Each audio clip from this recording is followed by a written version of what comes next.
nasta'in ala umuri dunya waddin. Wassalatu wassalamu ala asyrafil anbiya wal mursalin sayyidina Muhammadin wa ala alihi wa sahbihi ajma'in. Rabbi shrah li sadri wa yassir li amri wahlul 'uqdatam min lisani yafqahu qawli.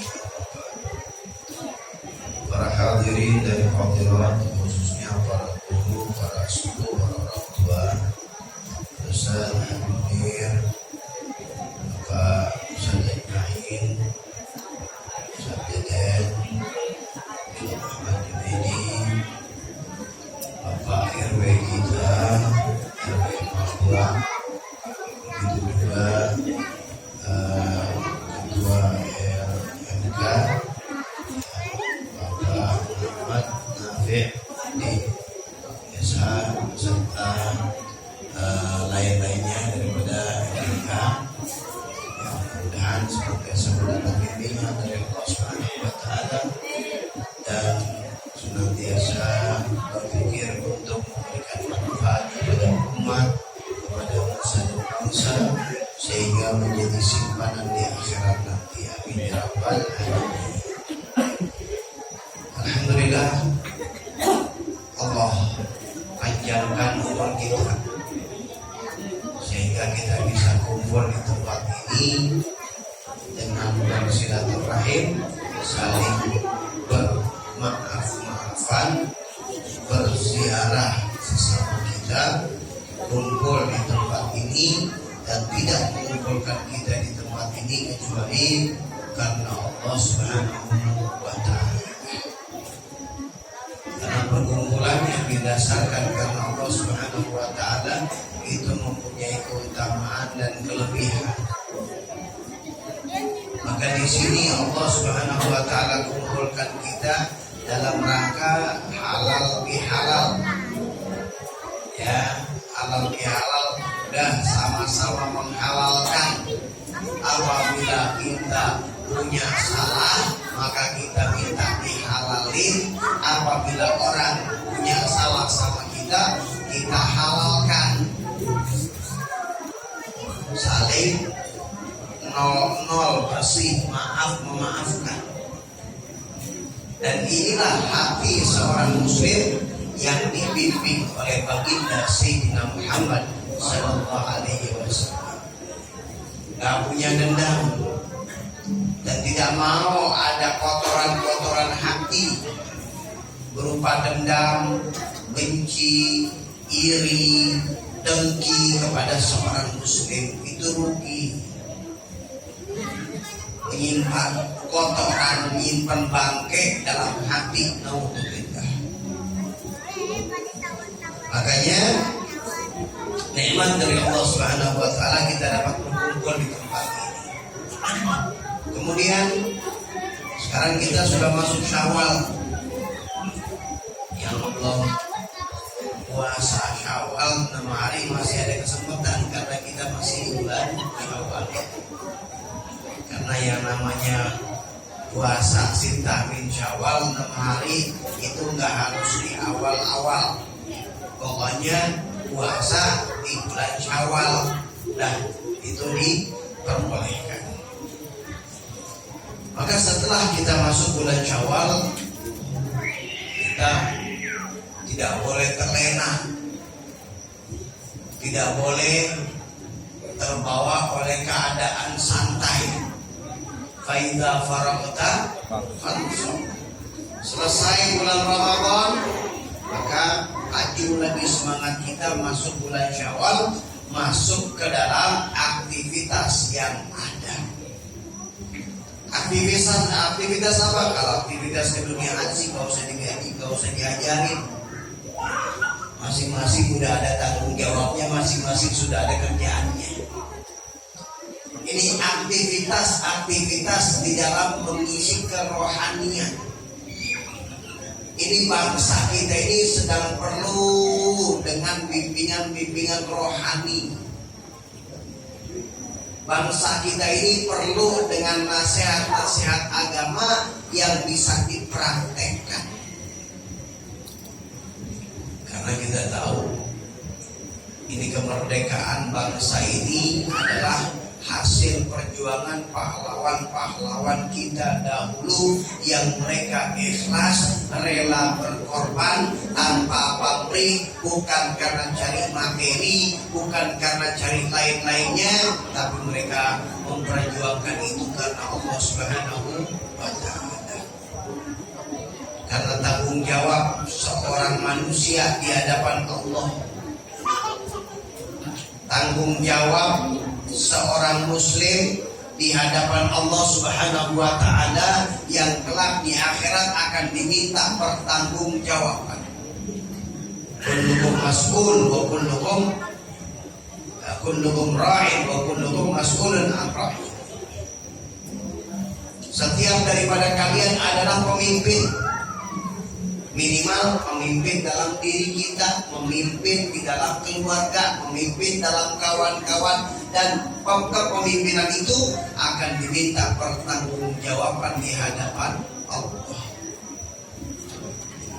Makanya hebat motivasi umat Islam. Bimbingan Islam kalau mau jadi pemimpin motivasinya hebat. Kenapa? Bukan cari materi. Sayyidina Abu Bakar radhiyallahu anhu ketika beliau menjabat, maka beliau tetap melakukan satu pekerjaan, sedangkan jatah yang diberikan kepada beliau nggak ambil. Sampai-sampai subhanallah, akhirnya Sayyidina Umar dan lain-lainnya bermusyawarah memutuskan Sayyidina Abu Bakar biar fokus, maka beliau diberikan dari Baitul Mal. Berjalan, hati beliau nggak cocok. Hati beliau nggak cocok, akhirnya beliau kembali lagi dengan usaha yang beliau bikin, dengan prakarya yang beliau bikin, kemudian beliau jual di pasar, dan ini yang beliau buat makan. Inilah yang keluar dari madrasah baginda Rasulullah SAW. Yang mereka pikirkan adalah bagaimana bisa memberikan manfaat kepada umat. Walau diri mereka harus berkorban dengan hartanya, dengan waktunya, dengan apapun yang mereka lakukan. Kenapa? Karena ada motivasi yang indah dan yang mahal, yaitu surganya Allah Subhanahu wa Ta'ala. Umat Islam kalau melakukan kebaikan nanti ada tabungan di akhirat. Apa yang dilakukan sekecil apapun maka tidak akan dilupakan oleh Allah di akhirat. Ini motivasi yang hebat. Dari itu di bulan Syawal ini kita sudah siap lagi masuk ke dalam majelis-majelis, hadir dalam majelis-majelis taklim. Kenapa? Karena di dalam majelis taklim kita dapat ilmu-ilmu agama, dapat wawasan-wawasan untuk bekal kerohanian kita. Hati ini kalau tidak dapat makanan akan dolak. Sebagaimana jasad kita kalau tidak dapat makan 3 hari bisa sakit. Bahkan bisa-bisa dikirim ke Medan Pulau. Itu kalau nggak makan. Nah, hati begitu juga. Kalau tidak ada bimbingan-bimbingan agama, maka hati menjadi keras, kemudian kaku. Apabila diberikan nasihat susah. Cuma nggak ketara. Nggak ketara. Tapi hakikat orang-orang yang Allah bukakan penglihatan mata batinnya, maka melihat orang-orang seperti itu seperti mayat berjalan di atas bumi. Jasadnya aja, rohnya kosong, kerohaniannya kosong. Yang dicari dalam kehidupan hanyalah pemikiran dunia, sehingga tidak ragu-ragu menjual bangsa, menjual martabat, menjual kehormatan dan lain-lainnya hanya untuk kepentingan materi. Kalau orang-orang dulu kayak model kayak begitu, Indonesia nggak bisa merdeka. Indonesia nggak bisa merdeka, selalu dijajah. Kenapa? Karena berpikirnya cuma cari aman, cari materi. Tapi pahlawan-pahlawan bangsa kita yang memerdekakan bangsa ini, yang memperjuangkan bangsa ini, melawan penjajahan, mereka berjihad di jalan Allah sampai terjadi 10 November, terjadi di Surabaya, luar biasa. Siapa mereka? Mereka adalah orang-orang santri, mereka adalah orang-orang yang ngerti agama.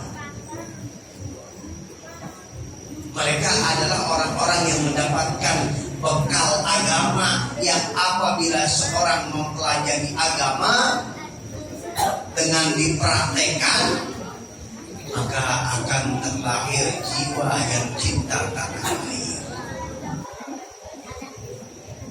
Akan terlahir tuh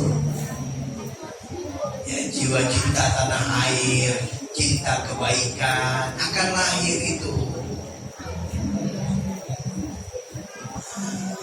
Ya, jadi sekarang bulan Syawal, kembali ke dalam aktivitas. Ya, bagi mereka yang anak-anak punya anak, pikirkan aktivitas anak-anak mereka dalam kebaikan. Syukur-syukur kalau anaknya bisa masuk pesantren. Karena di pesantren itu digondong, diajarkan kemurnian. Masuk pesantren diajarin bagaimana cara berjuang, bagaimana cara mandiri, bagaimana cara mengatasi kehidupan agar tidak manja, tidak molok. Diajarkan kebaikan-kebaikan, diajarkan hidup apa adanya. Karena diajarkan ikhsyau sanu fa innan ni'am la tadum. Belajarlah kalian ya keras dalam kehidupan, artinya kehidupan yang bukan kehidupan yang nyaman, bukan kehidupan yang dimanja. Artinya belajarlah kalian ya biasakanlah hidup kalian ini hidup yang apa adanya. Sesungguhnya nikmat itu tidak terus-menerus. Makanya dalam pendidikan Islam itu diajarkan anak jangan biarkan atau jangan dibiasakan tidur di tempat yang empuk, kasur tebal, selimut tebal, AC. Kalau kita kan pengennya begitu, memanjakan anak. Tapi dalam Islam tarbiyatul aulad, dalam Islam pendidikan anak dalam Islam diajarkan, biasakan anak-anak itu terdidik dengan tidur dengan keadaan yang biasa agar tubuh mereka kuat. Dalam pendidikan Islam diajarkan, biasakan anak makan apa adanya, bahkan sekali-kali ajarkan anak makan hanya dengan nasi. Artinya hanya dengan makanan pokok saja tanpa lauk, tanpa lauk pauk. Kenapa? Agar mereka tahu bahwasanya yang namanya makan gak wajib lauk pauk. Dia jadikan makan itu untuk hidup, bukan hidup untuk makan. Hidup untuk makan, pagi-pagi nyari makan apa yang enak ya. Siang restoran mana yang enak ya. Malam makan ikan apa yang enak ya. Terus hidup disibukkan dengan makan sehingga rugi umur. Ini pendidikan. Ya, ada seorang sahabat Sayyidatina Safiyah itu punya anak laki-laki. Anaknya diajarin, ayah tidur tempat yang gelap sendirian tidur. Kenapa? Saya ajarkan anak saya biar jadi orang hebat, biar gak ngolok, biar mentalnya bagus. Itu pendidikan. Ya, jadi masya Allah, itu adanya di mana? Adanya di pesantren. Makanya bagi orang-orang tua yang memasukkan anak-anaknya di pesantren, juga pelajari dan maklumin. Kalau anaknya nanti makan apa adanya, kenapa? Karena itu pelatihan. Nah, maka bagi mereka yang anaknya tidak masuk pesantren, maka cari sekolah-sekolah agama. Tahu ideologi Al-Qur'an ada masih jalan atau akan dijalankan kembali, insyaallah. Bikin model TPA plus, ajarin juga selain baca Quran, ajarkan anak-anak kita itu sejarah Nabi, ajarkan sejarah-sejarah wali, ajarkan kepada mereka nilai-nilai akhlak, budi pekerti, dengan jalan ahlu sunnah wal jamaah. Udah aman kalau sunnah wal jamaah. Kayak yang dulu ulama kita jalanin, kayak yang dulu ulama kita ajarin. Dah kita ikutin ulama-ulama kita dulu, insya Allah aman. Ya. Tapi bukan ngikutin versi-versi orang yang mau ngancurin Islam. Kalau versi orang yang ngancurin Islam memang gak ada mengenai Islam. Wali Songo kalau memang ada di zaman sekarang, Imam Bonjol, Pangeran Diponegoro kalau ada di zaman sekarang, mereka akan katakan itu teroris. Mereka akan katakan itu teroris. Kenapa? Karena mereka punya kepentingan yang tercegat oleh orang-orang seperti ini. Ya Abdul Somad, masya Allah, dai orang lurus, bukan orang-orang yang keras, orang lurus, masya Allah. Ya kalau bicara tentang yang hak, ya yang hak diucapkan, bukan ulama-ulama yang bisa dijual beli. Dituduh teroris. Kenapa? Karena ada kepentingan. Karena mereka yang punya kepentingan, apabila kepentingan mereka itu apabila ulama-ulama seperti misalnya Abdul Somad itu dibiarkan, maka kepentingan mereka terancam, mereka merasa seperti itu, maka mereka tuduh yang bukan-bukan. Ya, ini yang kayak begini kalau di Indonesia merusak. Orang-orang yang kayak begini, orang yang harusnya nggak ada di Indonesia. Kenapa? Karena dari dulu damai-damai Indonesia. Dari dulu Indonesia enak-enak aja, tenang. Ulama-ulama yang kayak Abdul Somad, bahkan yang lebih keras dari beliau juga banyak dulu-dulu di Indonesia. Habib Sanwin Jengdan, kerasnya orang. Itu kalau depan Soekarno, nih ditunjuk langsung Soekarno. Tapi karena suasana memang indah, memang mereka juga tahu yang namanya ulama itu memang nasihat, dan karakter orang itu ada yang lembut, ada yang keras. Itu karakter selalu kalian wajar. Kalau bicara karakter, ya nggak usah. RW juga ada yang kayak begitu. Ini RW-nya lembut, ini RW emang macam-macam. RW juga begitu. Ini watak hubungannya, hubungan watak. Karakter, nggak apa-apa. Di zaman sahabat juga ada yang kayak begitu. Sayyidina Umar, wah luar biasa, tegas dan kerasnya orang. Sayyidina Abu Bakar, lembutnya orang. Tapi semua satu. Semua gabung, gak ada masalah. Toh bicara tentang karakter kok. Tapi indah semuanya. Makanya ada orang yang memang sengaja mau ngancurin bangsa kita, apalagi memang sengaja biar kita ini diadu domba terus, sono sini beda, berantem lagi. Ya, kita jangan terlalu. Semua saudara kita, mau yang keras saudara kita, mau yang lembut saudara kita, dan pokoknya kita jangan mau dipecah belah. Kita jangan ikuti pola-pola mereka yang sengaja untuk memecah belah Islam. Enggak. Oh dia kan keras, ya dia keras saudara saya. Oh dia lembut, ya dia lembut saudara saya. Masing-masing punya karakter berbeda, tujuannya sama. Yang penting bukan tujuannya untuk menjual agama, cari dunia ini. Menjual agama, tujuannya cari dunia ini. Ya mudah-mudahan Allah jaga kita semuanya. Amin. Ya anak-anak kita terpelihara, terjaga. Insya Allah sebagaimana biasa jalanin ajaran ulama-ulama dulu.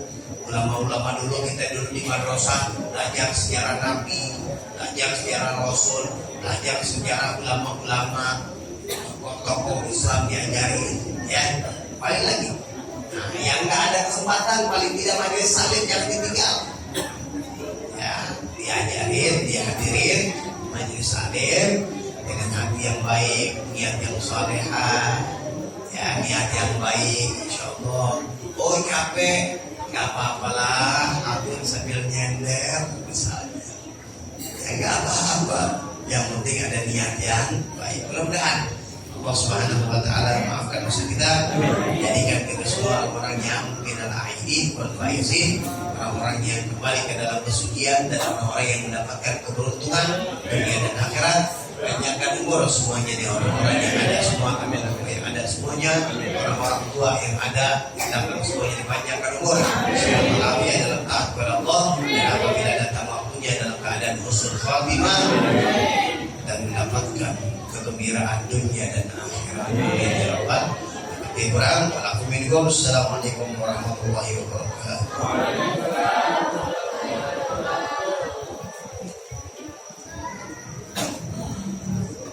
Jazakumullah khairan katsiran, jazakumullah khairan jazak. Terima kasih banyak kita ucapkan kepada